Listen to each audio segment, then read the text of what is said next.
നമസ്കാരം. എല്ലാ സുഹൃത്തുക്കൾക്കും അരുൺ ടെക്സ്റ്റിയുടെ പുതിയൊരു ഇൻഫർമേഷൻ വീഡിയോയിലേക്ക് ഏവർക്കും സ്വാഗതം. സിന്ധു നദീതട സംസ്കാരം പാർട്ട് 2 ആണ് ഇന്ന് ഞാൻ നിങ്ങളുമായിട്ട് ഷെയർ ചെയ്യുന്നത്. ഇതിൽ പ്രധാനമായിട്ടും ഹാരപ്പ അതുപോലെ തന്നെ മോഹൻജദാരോ എന്നിവയെക്കുറിച്ചുള്ള ഫുള്ളായിട്ടുള്ള ഇൻഫർമേഷനാണ് ഇന്ന് ഞാൻ നിങ്ങളുമായിട്ട് ഷെയർ ചെയ്യുന്നത്.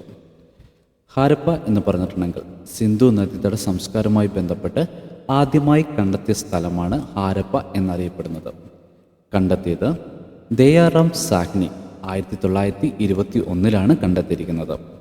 ഹാരപ്പ ഇപ്പോൾ സ്ഥിതി ചെയ്യുന്നത് പഞ്ചാബിലെ സിന്ധ് പ്രവിശ്യയിൽ സഹിവാൾ ജില്ലയിലാണ്. രവി നദിക്കരയിലാണ് ഇത് സ്ഥിതി ചെയ്യുന്നത്. ഋഗ്വേദത്തിൽ ഹരി യൂപ്പിയ എന്ന വിശേഷണമുള്ളത് ഹാരപ്പയ്ക്കാണ്.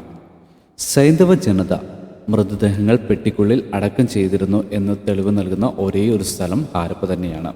2 നിരകൾ വീതമുള്ള 6 ധാന്യപ്പുരകൾ, തൊഴിൽശാലകൾ, പട്ടിമാനിനെ വേട്ടയാടുന്ന രൂപം, ചെറിയ കാളവണ്ടിയുടെ രൂപം എന്നിവ കണ്ടെത്തിയത് ഹാരപ്പയിൽ നിന്നാണ്. അടുത്തത് മോഹൻജദാരോ. മരിച്ചവരുടെ കുന്ന് എന്ന് അറിയപ്പെടുന്നത് എവിടെയാണെന്ന് ചോദിച്ചിട്ടുണ്ടെങ്കിൽ മോഹൻജദാരോയിലാണ്. കണ്ടെത്തിയത് RD ബാനർജി 1922. മോഹൻജദാരോ ഇപ്പോൾ സ്ഥിതി ചെയ്യുന്നത് പഞ്ചാബിലെ സിന്ധ് പ്രവിശ്യയിൽ സിന്ധു നദിക്കരയിൽ ലാർക്കാന ജില്ലയിലാണ്.